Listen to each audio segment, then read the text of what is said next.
Meghan Haz do everything to stay relevant with royal connection for fear cut down from guest list. Prince Harry and Meghan Markle aren't expected to appear on the Buckingham Palace balcony during King Charles's coronation. Let's revisit the Brooksbanks.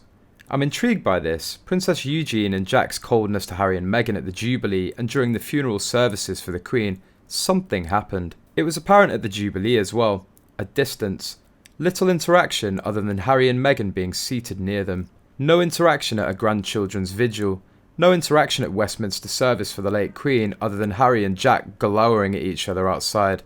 Very evident. In comparison to the current Queen's coronation in 1953, a slimmed down version of the royal family is predicted to appear for the iconic balcony moment at King Charles's coronation. Only Queen Consort Camilla, Prince William, Kate Middleton, Prince George, Princess Charlotte and Prince Louis are set to join Charles on the balcony of Buckingham Palace when he officially takes the throne.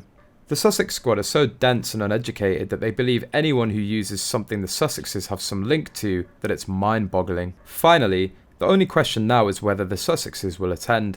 Knowing them, they'll probably come up with some excuse for not going like, oh, it's Archie's birthday and we don't want to overshadow that. The kid isn't turning 18. We'll have to see what happens, and this has nothing to do with them anyway, it's about Charles's coronation. Royal expert Daniela Elsa has claimed that King Charles's decision to have his coronation on Archie Mountbatten Windsor's birthday has a sting in the tail. The son of Prince Harry's 4th birthday is going to be a bit of a rubbish one. She added that the considerations for the King's coronation took into account a number of things, and so it was surprising seeing what got overlooked. While the timing of the FA Cup final and the Epsom Derby were taken into account by Buckingham Palace, it's pretty surprising that the 6th in line to the throne's birthday was not. She explained that the date chosen was likely either a burn or an example of things that Meghan and Harry have for so long been frustrated by. It's nigh on impossible not to read Charles's choice of day for his big crownathon as something of a burn, or at the very least just the sort of callous disregarding that the Sussexes reportedly have long chafed against.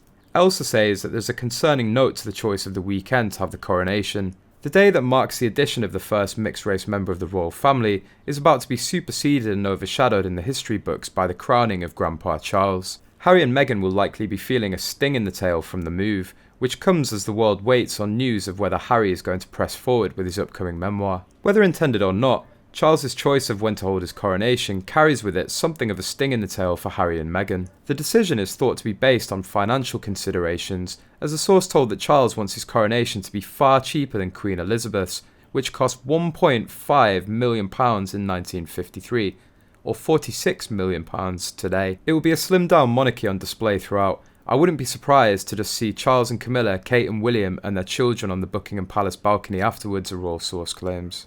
Charles has been rumoured to want to scale back the firm now he's taken over, reportedly preparing to give some of the more distant family members less of a role and making a solid royal team out of future King Prince William and his family.